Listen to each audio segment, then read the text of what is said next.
L'Aïd el-Fitr, ou la fête marquant la fin du mois de Ramadan, est célébrée au Mali ce vendredi 21 avril 2023.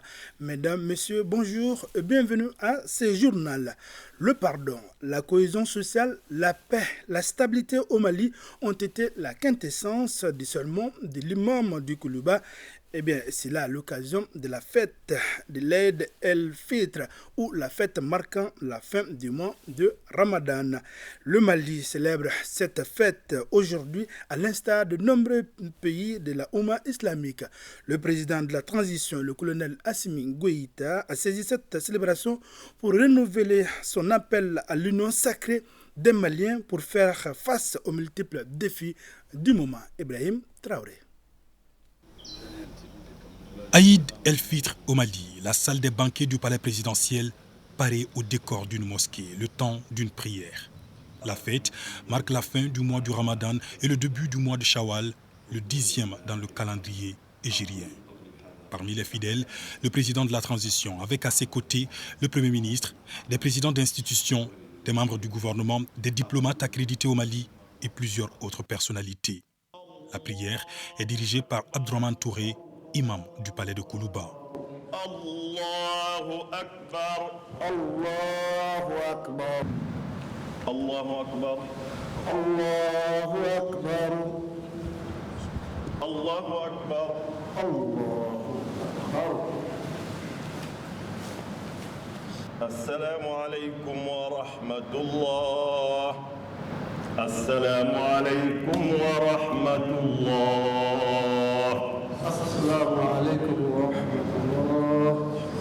Une prière en 2 rakas, suivie du sermon de l'imam. Il rappelle d'abord le sens et l'importance du mois de Ramadan pour les musulmans, avant d'inviter les fidèles au pardon et à l'unité. Contexte particulier du pays oblige, l'imam n'a pas manqué de formuler des bénédictions pour les autorités de la transition ainsi que pour la paix et la stabilité au Mali.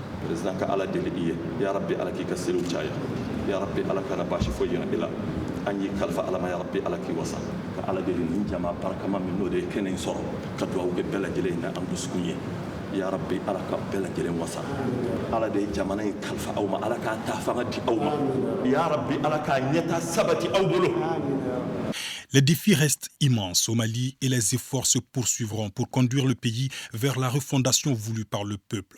Conviction du président de la transition qui appelle ses compatriotes à l'union sacrée avec un clin d'œil aux amis du Mali. Nous rendons grâce à Allah le Tout-Puissant et qui nous a montré ces jours bénis et qui nous a donné la force et la santé nécessaires pour gérer pendant ces mois bénis. Aussi, souhaiter bonne fête à toutes les Maliennes et à tous les Maliens, qu'Allah le Tout-Puissant accepte toutes nos prières et toutes nos bénédictions pour la paix au Mali, pour la stabilité, la cohésion, la concorde entre tous les Maliens.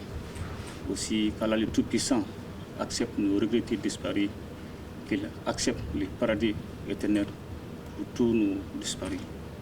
Aussi, je ne cesserai de saluer la résilience du peuple malien face à un contexte géopolitique, géoéconomique tendu. Aussi, lancer un appel à tous les Maliens, comme on a coutume de dire dans l'armée, de resserrer les rangs, de faire l'union sacrée autour du Mali, de faire l'union sacrée autour des réformes politiques et institutionnelles, et surtout de faire l'union sacrée autour de la défense de la patrie. Pour la même occasion, je souhaite aussi bonne fête à tous nos partenaires qui sont restés à nos côtés, malgré le contexte un peu difficile. Aussi, les rassurer que le Mali est ouvert à tous les partenaires et pourvu que les 3 principes qui guident l'action publique au Mali soient respectés, à savoir le respect de la souveraineté du Mali, le respect des choix stratégiques et des choix des partenaires opérés par le Mali, la prise en compte des intérêts vitaux du peuple malien dans les décisions prises. Comme le veut la tradition, cette prière de l'Aïd el-Fitr à Koulouba est sanctionnée par des vœux de bonne fête entre le chef de l'État et l'ensemble des fidèles présents.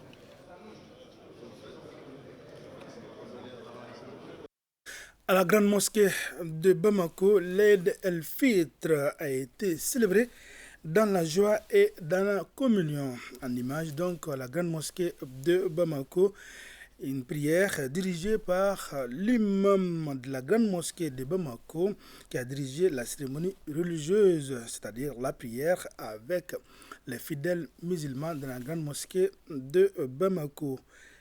L'imam de la grande mosquée de Bamako qui a dirigé la prière de l'Aïd el-Fitr ou la fête de Ramadan qui marque donc le mois béni de Ramadan a été célébré donc ce matin à la grande mosquée de Bamako. L'imam a saisi l'occasion pour appeler les fidèles musulmans à l'entraide, à la tolérance et à la solidarité. Dans son sermon, il a aussi exhorté les croyants à converger vers la même direction pour relever les différents défis du moment.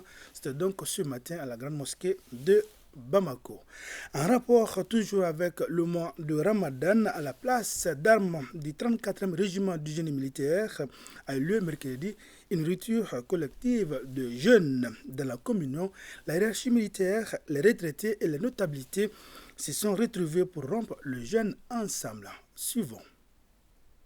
La paix, la cohésion, surtout œuvrer pour un commandement de proximité, tel est le sens donné à cette rupture collective de jeunes au 34e régiment du génie militaire.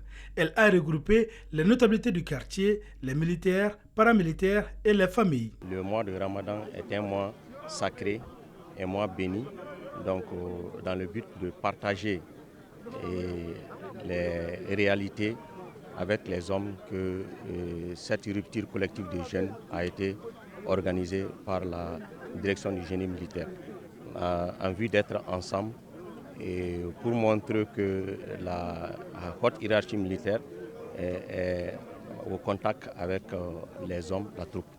Abondant dans le même sens, le chef d'état-major général des armées dira que cette rupture collective favorise le rapprochement, le vivre ensemble et le partage entre les différentes unités et les corps. C'est vraiment très très significatif, ça rentre dans le cadre de la cohésion, la solidarité entre les forces et la chaîne de commandement unie et unifiée.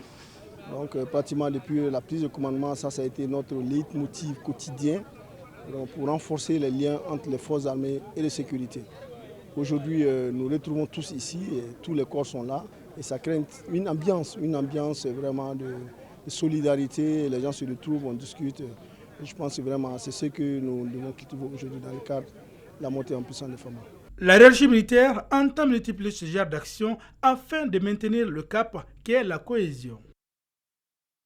Même exercice à Koutiala, cette fois-ci avec bien sûr les jeunes de la localité autour de la table, les autorités administratives, politiques de plusieurs couches socio-professionnelles. Cette rupture du jeune a été sanctionnée par des bénédictions pour le Mali. Le point avec Brema Kone. Les autorités administratives, politiques, les chefs de service, le recotrade, les légitimités traditionnelles et la jeunesse étaient valablement représentés à cette rupture du jeûne initiée par le Conseil local de la jeunesse du cercle de Koutiala. Un moment de convivialité et de communion que certains souhaitent contagieux pour le rayonnement des valeurs religieuses et sociétales, gage d'un développement durable. Ce regroupement est une idée géniale. Toutes les sensibilités, les couches de la ville étaient représentées. Et ça, c'est une très belle chose. Ça montre qu'il y a une certaine communion entre toutes les couches de la ville qui s'est matérialisée ici. Toutes mes félicitations à M. Lassine Bengali, qui est le responsable de la jeunesse de la ville de Koutiala, et pour cette initiative. Et l'année dernière, effectivement, on a organisé la même cérémonie. Et j'aimerais que davantage que Dieu nous donne la force pour faire les autres années à venir. Les scouts et les responsables du conseil local de la jeunesse de Koutiala se sont employés pour la réussite de cette opération. Cet engagement est perçu comme une volonté de promouvoir l'entente. Toutes choses qui devront permettre de maintenir la synergie d'action déjà existante entre les différentes couches socio-professionnelles et les confessions religieuses pour un Mali émergent. J'ai saisi cette occasion pour souhaiter mes vœux les meilleurs pour tous les musulmans et que le climat social de notre pays s'améliore et qu'il y ait l'entente entre toutes les couches du Mali. Tout est bien qui finit bien. La rupture du jeûne organisée par le Conseil local de la jeunesse de Koutiala a pris fin par une séance de prière et de bénédictions. Dans la même dynamique, en 4e région, la nuit du destin ou Laylatul Qadr a été magnifiée par l'Association malienne pour la concorde, l'éducation et la culture islamique. Eh bien, elle a été marquée par des prières et des bénédictions pour le Mali, nous dit Amidou Diallo.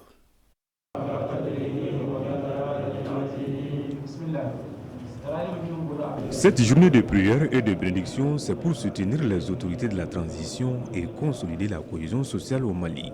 Une journée organisée par le bureau régional de l'AMC6 Ségou, Association malienne pour la concorde, l'éducation et la culture islamique, avec l'accompagnement du mouvement humanitaire Fifi Tunkara.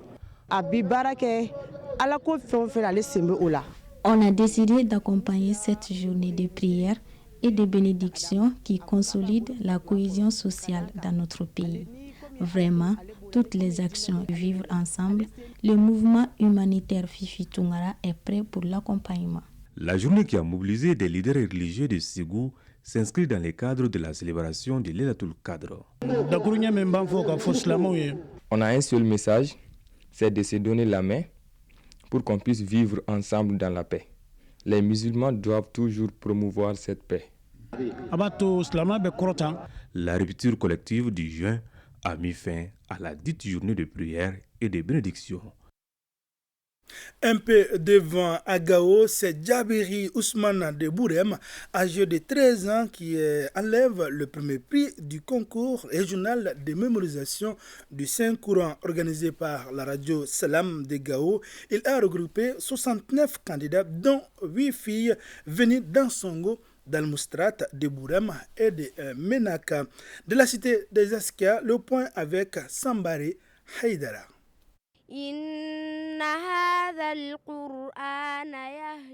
Initiée par la radio Salam de Gao, cette première édition du concours régional de mémorisation du Saint-Coran, qui a mis au prix 69 disciples venus de tous les cercles de la région de Gao et de Menaka, a eu un franc succès. Au finish, Djabiri Ousmane du cercle de Bourem, âgé de 13 ans, remporte le grand prix du jury avec la mention excellent.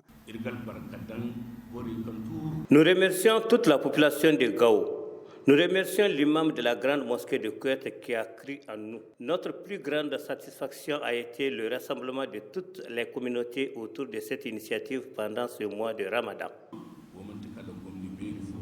Le directeur de l'Académie d'enseignement de Gao a salué cette initiative qui peut, selon lui, raffermir la cohésion sociale et le vivre ensemble. Ça a permis de faire une cohésion entre les nouveaux cercles, les anciens cercles. Et ça a permis de faire une intégration. Au nom de Madame le ministre de l'Éducation, nous sommes très ravis de cette organisation.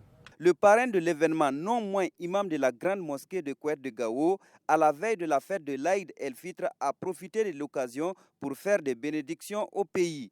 En tout état de cause, Al-Coran, le Coran, a été lu, récité et psalmodié pendant cette semaine durant le mois béni de Ramadan et vivement la prochaine édition.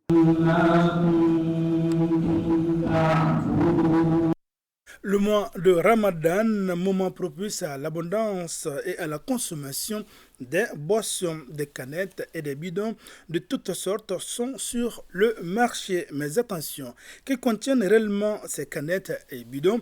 Est-ce que ces boissons dites saisonnières représentent-elles de véritables dangers pour la santé humaine? Élément de réponse avec Bokari Koulibaly. Énergisante, gazeuse ou colorante, il est difficile de se frayer un chemin dans la capitale malienne sans tomber sur ces produits à variété de couleurs et de goûts. Le mois de Ramadan est le mois de grande consommation des boissons sucrées. Ici, les boissons que nous vendons sont des types 1 litre 20, 1 litre 50, etc. Elles ne marchent bien que pendant le Ramadan.